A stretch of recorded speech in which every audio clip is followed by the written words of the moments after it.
Hey guys, this is P Tiger and welcome back to my channel. और आज आप title देख के एक्साइटेड हो ही गए होंगे कि मैं दोबारा से अपने चैनल के ऊपर एक डेडपूल की सीरीज को शेयर करने जा रहा हूँ। अब देखो, तुम लोग जानते हो कि मैंने इससे पहले भी डेडपूल की सीरीज को एक बार काफी टाइम पहले शेयर किया था डार्क रेन के इवेंट के अंदर, जहाँ पे डेडपूल नॉर्मन ऑसबॉर्न की डार्क एवेंजर्स से मुकाबला करता है। और उस स्टोरी आर्क को तुम लोगों ने बहुत ज़्यादा पसंद करा था, लेकिन उसके बाद से बहुत लंबा गैप हो चुका और हमने डेडपूल की कोई स्टोरी शेयर नहीं करी थी। तो अब डेडपूल का हमारे पास एक नया स्टोरी आर्क आया है, जो कि हमारी इस पूरी की पूरी हीरोइक एज के अंदर है, जहाँ पे हम उसको देखेंगे कि किस तरीके से वो स्टीव रॉजर्स के साथ एक तरह की टीम बनाने वाला है। और ये पूरा का पूरा स्टोरी आर्क हमारा 3 इश्यूज़ के अंदर है, जिसका मतलब कि हम इसको 3 एपिसोड्स के अंदर शेयर करेंगे। अब क्योंकि ये डेडपूल कॉमिक है, तो मैं इसको डेडपूल के ही स्टाइल से आपके साथ नैरेट करने की कोशिश करूँगा, और बच्चे इससे अगर दूर रहें तो उनके लिए ज़्यादा बेहतर होगा। सो गाइस, आई होप कि अगर आप चैनल पे फर्स्ट टाइम आ रहे हैं और इस तरह के ऑसम कॉमिक्स को चैनल पे एंजॉय करना चाहते हैं, तो मेरे चैनल को जरूर सब्सक्राइब कीजिएगा, जहां पे हम डेली बेसिस पे मार्वल कॉमिक्स को शेयर कर रहे होते हैं। तो चलिए बिना किसी और बात के फौरन से अपनी आज की इस वीडियो को स्टार्ट करते हैं।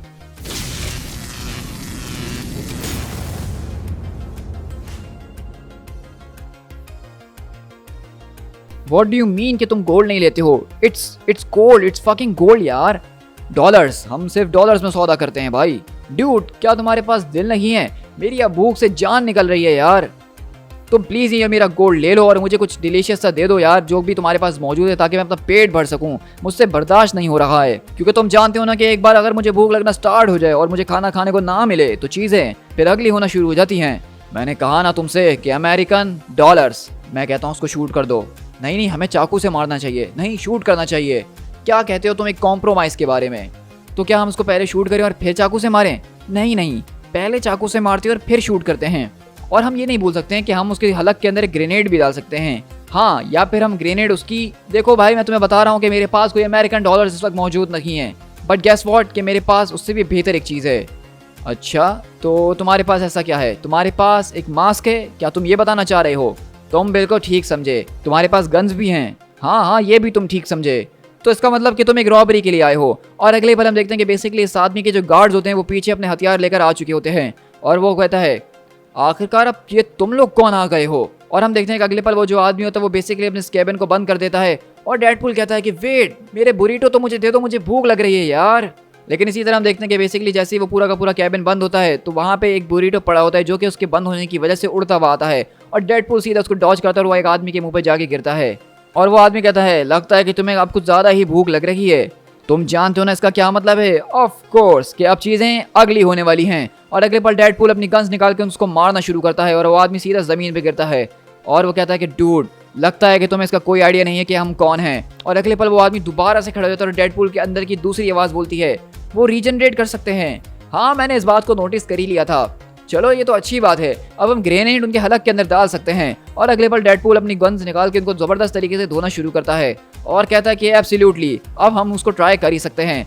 और अगले पल डेडपूल बिल्कुल ऐसा ही करता है, जहाँ पे वो अपने हाथ के अंदर एक ग्रेनेड लेता है और सीधा उसके मुंह के अंदर डाल देता है, और कहता है कि कुछ कहने की ज़रूरत नहीं है, तुम्हारे एक्सप्रेशन ही सब बता रहे हैं। और अगले पल उसके मुंह के अंदर एक ज़ोरदार धमाका होता है, और वो लोग कहते हैं कि आखिरकार वो गया कहाँ? जाने दो उसको, वो जहाँ कहीं भी गया है, हमें अपने असली टारगेट के ऊपर कॉन्सेंट्रेट करना है। और अगले पल डेडपूल यहाँ पे पीछे की तरफ आता और कहता है और आखिरकार यहाँ क्या छुपा के रखा है? एक सीक्रेट गेटवे। आखिरकार एक गैस स्टेशन की एक छोटी सी दुकान के अंदर इस तरह का गेटवे क्यों बना हुआ है? होली क्रैप, तुम तो एक अरब हो जो कि अमेरिका के अंदर रह रहा है, जिसका मतलब कि तुम एक टेररिस्ट हो। ओह मुझे माफ़ करना, लेकिन मैं यहाँ पे कुछ ज़्यादा ही स्टेरियोटाइप और रेशल जो हूँ साउंड करने की कोशिश कर रहा हूँ। तो वहीं से हम देखते हैं कि वो आदमी बेसिकली नीचे यहाँ पे मौजूद होता है, जहाँ पे वेपन्स ही वेपन्स होते हैं ज़बरदस्त तरीके के। और वो कहता है कि आखिरकार तुम ये क्या कह रहे हो? मैं कोई टेररिस्ट नहीं, बल्कि मैं एक बिजनेसमैन हूँ। ओह सच में? तो इस बात को प्रूव करो। अच्छा, तो तुम चाहते हो कि मैं तुम्हें अपना बिजनेस लाइसेंस यहाँ पे दिखाऊं? हाँ, अगर तुम ऐसा कर देते हो तो मैं मान जाऊँगा। फाइन, मैं तुम्हें दिखा देता हूँ, वो वैसे भी यहीं पर मौजूद है। अच्छा, अगर ऐसी बात है तो दिखाओ फिर इसको, मैं यहाँ पे इंतज़ार कर रहा हूँ। और अगले पल वो आदमी वहाँ का एक दरवाज़ा खोलता है और सीधा उसके अंदर जाके उसको बंद कर देता है, और वहीं से डेडपूल बोलता है क्या फिर से? और अगले पल हम देखते हैं कि वो सारे के सारे लोग जिनको डेडपूल अभी बुरे तरीके से मार कर आया था, वो दोबारा से रीजनरेट हो चुके हैं किसी ना किसी तरीके से, और वो यहाँ पे आके दोबारा उनके सामने खड़े हो गए हैं। और इसी तरह कुछ मिनट के बाद हम देखते हैं कि जहाँ पर डेडपूल उनको ज़बरदस्त तरीके से दोबारा पेल चुका और कहता है ओके बस अब रुक जाओ, मैं बार बार रीजनरेट हो रहा हूँ, तुम लोग बार बार रीजनरेट हो रहे हो, इस पूरी की पूरी फाइट का कोई पॉइंट ही नहीं है। लेकिन वहीं पे अगले पर वो जो अरब आदमी होता है वो अपनी खिड़की से निकलकर कहता है क्या तुम्हें ग्रेनेड चाहिए? अगर तुम्हें ग्रेनेड चाहिए तो वो मेरे पास बहुत ज़्यादा है और मैं तुम्हें बेचने के लिए तैयार हूँ, लेकिन अगर तुम्हारे पास कैश मौजूद है ओ वेट, वो तो तुम्हारे पास है ही नहीं ना। और डेडपूल बोलता है कि चलो ये बताओ कि आखिरकार तुम लोग कौन हो, कौन से क्या मतलब तुम्हारा, क्या मैं अपना नाम तुम्हें यहाँ पे बताऊं? नहीं भाई, मेरा मतलब यहाँ पे ये है कि आखिरकार तुम लोगों के पास ये रीजनरेटिव पावर्स कैसे आई है, ये तुम्हें कहाँ से मिली? देखो डूड, हम तुम्हें ये तो नहीं बता सकते हैं। वेल, अगर तुम ये नहीं बता सकते तो ये बता दो कि आखिरकार तुम लोग मेरे पीछे क्यों लगे हुए हो? तुम्हारे पीछे? तुमसे ये किसने कह दिया? हम तुम्हारे पीछे नहीं बल्कि उस आदमी के पीछे हैं जिससे तुम यहाँ पे बात कर रहे थे। क्या मतलब, तुम उस स्टोर ऑनर के लिए यहाँ पे आए हो? तो कहता है कि और नहीं तो क्या। खैर, उसके लिए नहीं बल्कि उसके पास जो वेपन्स हैं हम उसको हासिल करने के लिए आए हैं। ओ, तो जरा एक मिनट, इसका मतलब कि तुम लोग दरअसल टेररिस्ट हो और वो नहीं? नहीं, मेरे ख्याल से तुम्हें कोई गलत फहमी हो रही है। हम लोग तो पेट्रॉइड्स हैं और दरअसल वो टेररिस्ट है। लेकिन अंदर से वो चिल्लाकर कहता है कि मैं कोई टेररिस्ट नहीं हूँ। मैंने ये सारे के सारे वेपन सेंट्रल इंटेलिजेंस एजेंसी यानी CIA से खरीदे हैं। वो चाहते थे कि मैं इन सारे के सारे हथियारों को अपनी कंट्री में ले जाऊं और वहां जाके बेचूं, लेकिन इंस्टेड मैं उनके हथियार उन्हीं की कंट्री में लाके उन्हीं के लोगों को बेच रहा हूं। तो डेडपूल बोलता है कि लेकिन तुम ये सब कर क्यों रहे हो? American dollars plus I am the idealist. मैं यहाँ पे एक स्टेटमेंट बनाने की कोशिश कर रहा हूँ। तो वहीं पे डेडपूल सोच में पड़ जाता है और कहता है वो यहाँ पे CIA के हार्डवेयर को रीरूट कर रहा है। ये इतना भी बुरा आइडिया नहीं है, और वैसे भी मिलिट्री का तो काम ही यही है कि थर्ड वर्ल्ड कंट्रीज के अंदर हथियार दे दो और उनको आपस में लड़वाना शुरू कर दो। मे बी हमें भी इस बिजनेस के अंदर आ जाना चाहिए, काफी ज्यादा पैसा होगा इसके अंदर। लेकिन वहीं से अगले पल वो अंदर से चिल्लाता है कि तुम लोग यहाँ पे टेररिस्ट हो, मैं नहीं, और तुम और तुम्हारी गवर्नमेंट वही टेररिस्ट है जो कि लोगों को लड़वाने की हमेशा कोशिश करती रहती है। तो डेडपूल बोलता है कि हे, मेरी तरफ मत देखो, मैंने इस बार किसी को वोट नहीं दिया था। आखिरी बार मैंने वोट तब दिया था जब वो पेप्सी चैलेंज चल रहा था। चलो, उसका मतलब तो ये है कि तुम यहाँ पे किसी चीज के लिए भी गिल्टी नहीं हो। क्या ये तुम कैसी बातें कर रहे हो? तुम सच में एक बहुत ही ज्यादा कॉम्प्लेक्स पॉलिटिकल डिस्कशन वाले आदमी हो, और ये सारी की सारी बातें सुन के मेरा सर दुखना शुरू हो चुका है। लेकिन तभी वहां से आवाज आती है, चलो मैं तुम लोगों के लिए फिर थोड़ी सी आसानी कर देता हूँ। क्यों ना, मेरे हिसाब से तुम सारे के सारे लोग ही टेररिस्ट हो, और अब हम यहाँ पे तुम्हें पकड़ने के लिए आ चुके हैं। और हम देखते हैं कि यहाँ पे दरअसल कोई और नहीं बल्कि स्टीव रॉजर्स, मून नाइट और ब्लैक विडो मौजूद होते हैं, जो कि सीक्रेट एवेंजर्स के हैं। तो वहीं से डेडपूल पीछे पलटकर कहता है कि तुम कौन हो? अबे यार ढक्कन, तू इसको नहीं पहचान रहा? ये स्टीव रॉजर्स है।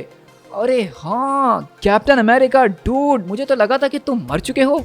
लेकिन वहीं से स्टीव रॉजर्स बोलते हैं कि बस ज्यादा चिपकने की जरूरत नहीं है पंग, मुझसे दूर ही रहो तो ज्यादा बेहतर होगा। और उसी तरह हम देखते हैं कि डेडपूल यहाँ से 25 साल पहले अपने बचपन के अंदर खो जाता है, जहाँ पे वो बचपन में कैप्टन अमेरिका को देख के काफी ज्यादा एडमायर हुआ करता था, और उसका सिर्फ एक ही ख्वाब था कि वो बड़ा होके कैप्टन अमेरिका जैसा बनेगा। लेकिन अब हम देखते हैं कि जब वो आज कैप्टन अमेरिका से मिला तो कैप्टन अमेरिका ने उसको एक ही घूसा मार के वहाँ पे लिटा दिया, और उसके भेजे से खून बह रहा है जबरदस्त तरीके से। और इसी तरह स्टीव रॉजर्स, मून नाइट और ब्लैक विडो वहाँ पे बाकी के जो लोग होते हैं इस कॉस्ट्यूम के अंदर, उनको भी पेलना शुरू करते हैं और कहते हैं कि गुड वर्क, हमारे पास तकरीबन 3 मिनट है इससे पहले कि वो दोबारा से अपने होश के अंदर आ जाएंगे। और वहीं से मून नाइट उस दरवाजे की तरफ आता और कहता है, तो बताओ स्टीव, अब हम इसके साथ कैसे खेलें, आसान तरीके से या मुश्किल? तो स्टीव बोलते हैं कि मेरे ख्याल से मुश्किल ही ठीक होगा। तो क्या हमें इस दरवाजे को ब्लास्ट कर देना चाहिए? तो ब्लैक विडो कहती है कि नहीं, ये एक अच्छा आइडिया नहीं है। तो मून नाइट बोलता है कि अच्छा वो क्यों?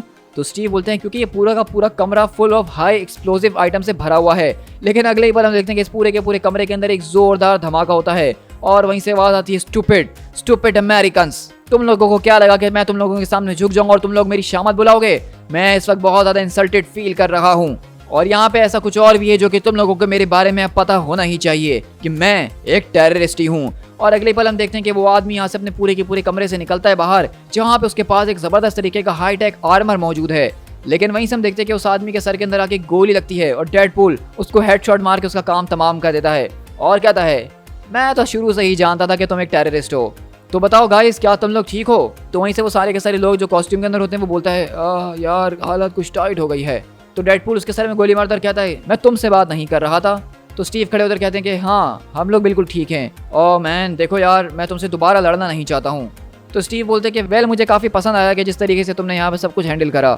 ओह सच में, ये तो मेरे लिए बहुत बड़ी बात है, आपका बहुत शुक्रिया। चलो ऐसी बात है तो तुम मुझे ये बताओ, क्या तुम हमारे लिए काम करना पसंद करोगे? अबे ढक्कन, फिर तूने अपना मुंह बंद कर लिया। जवाब दे इडियट, वो तुझसे कुछ पूछ रहा है। ये वो आदमी जिसने हिटलर के मुंह पे पंच मारा था। हाँ, बिल्कुल, मेरे ख्याल से इससे ज़्यादा अच्छी और क्या बात हो सकती है। तुम तो सच में बहुत ज़्यादा ऑसम हो।